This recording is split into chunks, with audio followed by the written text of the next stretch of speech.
So my name is Tom Price. And I'm Emma Adams. And we live in Sin here together at Lower Witherston Farm, our little corner of Herefordshire. We farm 58 acres here between Hereford and Ross-on-Wye, down beside the River Wye. My granddad Jim came to the farm in the early 60s, moving away from the family farm at Longtown. We've been here ever since. So my father took on the farm in 2010 following his passing, and I took it on in 2020 following Dad's passing. At the time in 2010, we were running a bit of a mixed system. We had a herd of pedigree Hereford cattle here, and then there was a little block of the farm over the way that was an arable rotation. Since late 2020, we dispensed with the cows and with the arable, and we've focused now much more on greening the place up, restoring the ecosystem services here, and using the grants and the environmental stewardship available to us to make the farm wipe its face. The process in itself has been really rewarding in that we are able to look after this piece of land that we're responsible for and look after it in a way where we can make a financial return, but also more importantly have that benefit for nature and our wider community within the AONB. We work with our grazier, we've worked with our local farm advisors and wildlife trusts and the meadows organisations to see what is possible here, what the scope is, and then having relied on other people's expertise, being able to draw that into a plan, which Tom has been able to action through grants or stewardship or SFI schemes, whereby there's an integrated approach across those different systems. Our main challenges and barriers are time and skills based. So our background, both of us would be in arable systems, and I would say that is where we're comfortable. Mm-hmm.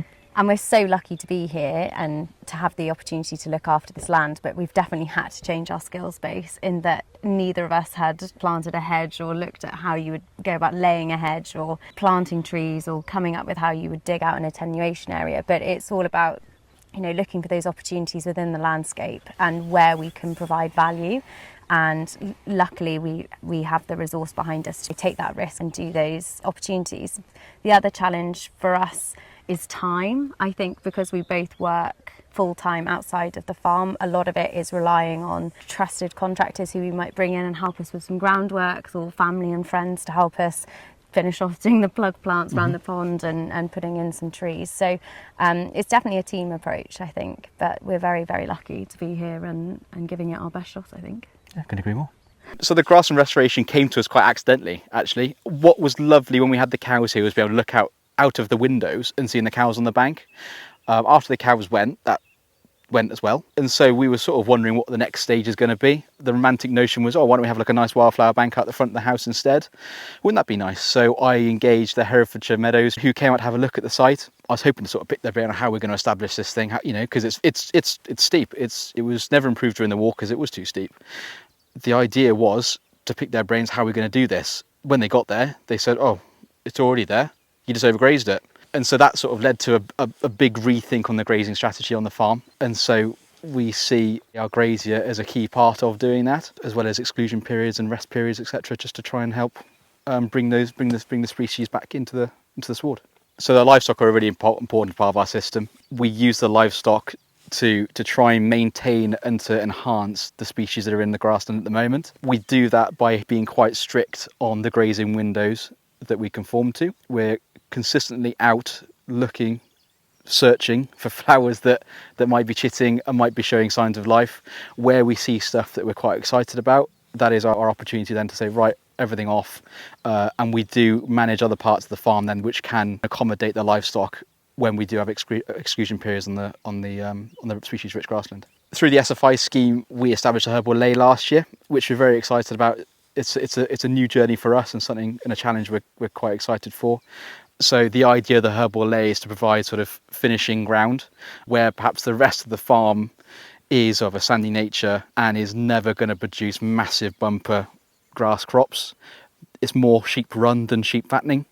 So the idea being that to sort of take grazing from the grazier with one hand and give him with the other, and hopefully make a bit more of an integrated grazing strategy. We designed the trees to fit around a little bit some advice that we got from the YNS Foundation. They were great at supplying us with some sort of hydrology maps, like the SCI map actually, which was particularly informative in this process. We included the trees in a grassland setting as more of like a holistic approach to the grazing pattern we've got here. So not only do the trees provide habitat for your bees, your butterflies and your birds, but they're also providing some forage for livestock, they're providing shade and hopefully alleviating some heat stress which has been prevalent in the area the last 10-15 years, which is unprecedented really. So you're looking around us at our most recent project, which is a water attenuation area. So we've got the pond here behind us, which is capturing water fed from a spring up on the hill there. Any residual water is then getting caught by the bunds. And then we've got a bridge as well to stop livestock tracking through and ensuring that water quality is maintained for all.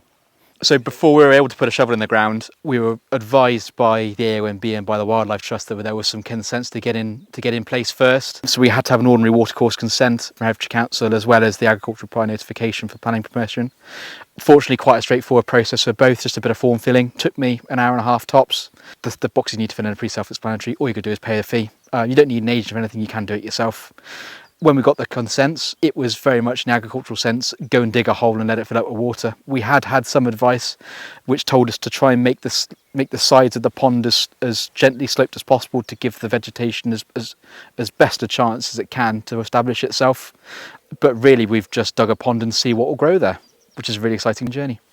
So Tom and I have both grown up in Herefordshire, and as such we're very aware of the challenges and the risks to the River Wye, in particular with nutrient issues. So we are really lucky to be able to manage land within our day-to-day life, and as a part of that we are really conscious of how we can capture and store nutrients on this farm.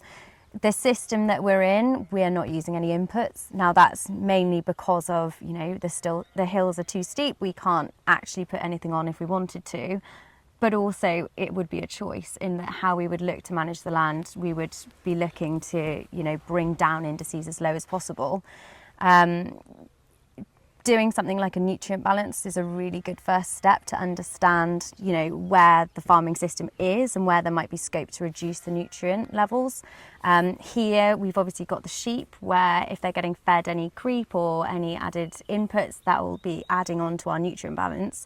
But we've also got all of our wildflower meadows, which again are hopefully drawing down those indices as they haven't got anything applied to them. And indeed thrive on having low indices. Yes. So for us, the lower the better, with bearing in mind that there are sheep being raised here, so they need to have enough nutrients within the soil and mine that nutrient out with our choice of species so that we can still be productive.